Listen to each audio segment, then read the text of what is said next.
It's a beautiful day for Flesh and Blood fans around the world because we got some new information about Heavy Hitters, the upcoming Flesh and Blood set in November. The spoilers are quite early this time, I think, because it's still 2.5 months away before we can start enjoying the set. But we have some more insights about the new upcoming mechanic, and they are both really fun and really nice. So on the one hand we have Wager. Wager, you basically wager a token and then you attack in. If your attack hits, you get a token. If it doesn't hit, your opponent gets a token. So it's kind of like a betting mechanic with your opponent where you can play a card. You make a bet with them and they need to choose whether or not they want to block that particular attack. This can be quite useful if you want to manipulate your opponent into attacking things that you want them to block. To blocking things that you want them to block in order to make some bigger attack, something like Command and Conquer, come in easier. However, the mechanic that I'm more excited about is this new Clash mechanic. I don't know if Clash will only be on blocking cards like the ones shown right here. Let's see if I can zoom in a little bit so we can have a closer look at that. But we have some new block cards. The one that really stood out to me when I was going through this page is the Test of Strength. So first of all, it's a red card. It's a block card that's already quite powerful and useful to begin with, because it can get around things like overpower. It has 4 block, so this is similar to the firewall that we've seen in Bright Lights, but then it has as ability Clash on top of it. And what does Clash do? Clashing heroes reveal the top card of the deck.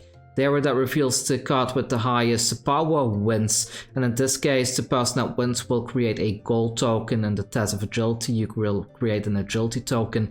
Being able to generate a gold token in a deck that is mainly focused around big attacks is going to be very powerful. I could see this being an instant staple in stuff like Guardian, especially that have a lot of high attacks even in the blue slot. So Test of Strength is just such a incredibly powerful card to me. I'm actually a little bit surprised something like this is going to make it to print, and like something like this you would expect like, okay, this has to be a majestic, right? But no, it's actually a common, which is good in my opinion, which means that this card will be readily available for pretty much everyone. But this is definitely got, like, if I'm going to be making budget decks again, and that it is something that I've been considering. I used my previous channel used to be all about budget decks, if you can remember, before I went into data analysis on the channel. Like, Test of Strength is a really interesting card. I can't really express myself fully like how excited I am about this, but I think this is good. Like, stuff like this is interesting, it's fun, and it gives the opponent a chance as well to maybe win the clash. Like, maybe we see some sideboarding that people side them some big attacks just to be able to win the clashes. I'm kind of curious to see how that's going to be working out. So for Ultimate Pit Fighter, we now have equipment that is specifically made for that format. So these equipment have defense equal to the number of opposing heroes that have more life than you do. So if you're playing something like a Kano, for example, and you have a full set of these, you basically, in a full group, you might be starting at a much higher life total than everyone else if you start blocking with it early. I like this. I think we need more of this, and I hope when PvE comes out that we see more of these kind of equipment pieces that are very relevant in a PvE and a casual format. So I think what UPF is missing right now is not so much a casual experience, but I think people want to do some really fun and maybe slightly broken stuff without it being a feel bad. And I think stuff like this allows people to come up with tactics that are a little bit more broken and still give the opponents a chance to be able to defend themselves against that. I really like it. I also love the art style of the hero that is represented in these equipment pieces. It gives me a very Roman vibe, so I kind of hope that maybe we get to see a hero that looks similar to this in the set, but that's something I really like. And there's the shield. Well, I don't really use shields in general since I'm mostly a warrior and ninja and assassin player, but these pieces is something I would definitely love to get a playset of. They are common, so we can kind of expect some Cold War versions to be present in the booster set as well.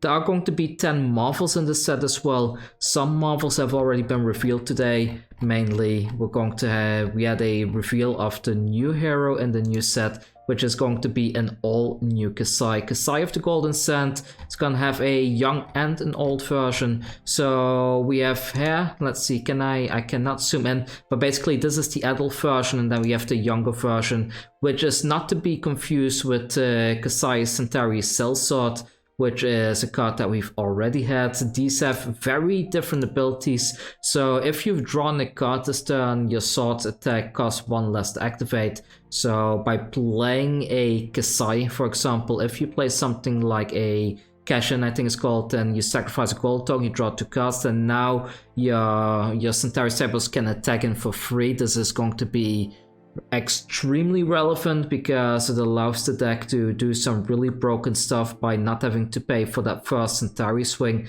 which is going to be quite interesting to see. We don't have the copper generating mechanic anymore that we normally did with Blood on the hands, that whenever we at the end of the turn we could see like every saber that hit we could generate 1 copper token. We don't have that anymore. Instead we now have a once per turn action that does have natural go again on itself. It does not cost a resource to play to activate it, and it says banish 2 red and 2 yellow cards from your graveyard. The next time a weapon you control hits a hero this turn, create a gold token. Very interesting mechanic. I really like it, especially with the new specialization that we're going to be getting, which is this one right here. Raise an army. So it's a Kassai specialization. It says as an additional cost to play this, destroy X gold you control, create X Centauri Sellsword tokens, and the Sellsword tokens are right next to it. So these are a 1-cost 3 attack with go again. They are a mercenary ally, 2 life, so 2 life is quite relevant because that means that they don't die to a Kodachi swing.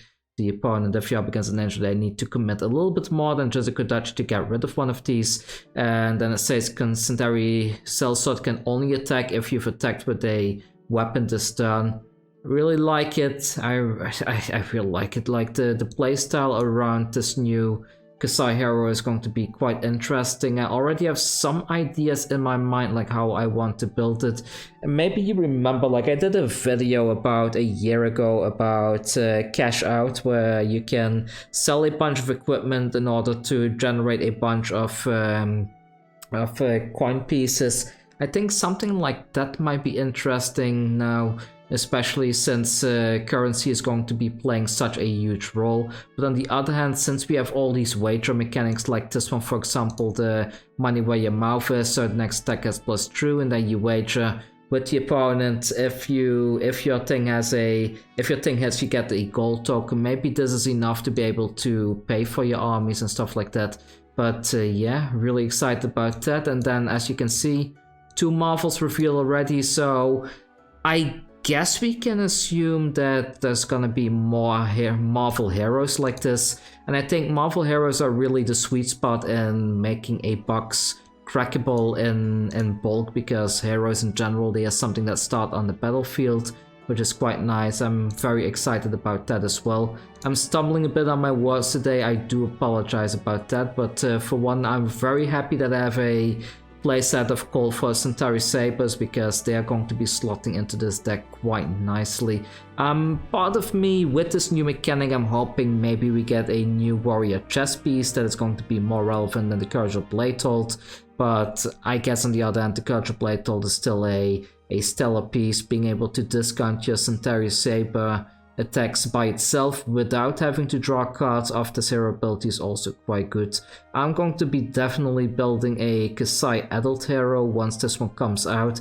I'm a little bit sad though that yet again it's a majestic, so it being a majestic, like personally I know that you can buy these very easily online, but I like the experience of cracking heroes at something like a pre-release, for example, and then straight away putting something together that I can start playing that hero at the next event. So these being majestic does make them a lot harder to pull, and that's something I'm not super excited about. But on the other hand, let's be honest, I will probably be getting the Marvel Kassai of the Golden Sand hero anyway, so maybe it's a bit of a non-issue and I'm just a bit like being a bit too much in terms of it being a majestic. But yeah, really excited for this. Let me know what you think. Are you excited for this upcoming set? I definitely am. Like, barring a ninja and an assassin in the set, this is kind of up my alley. It has almost all the heroes from Welcome to Raid, which is something that I'm also quite excited about,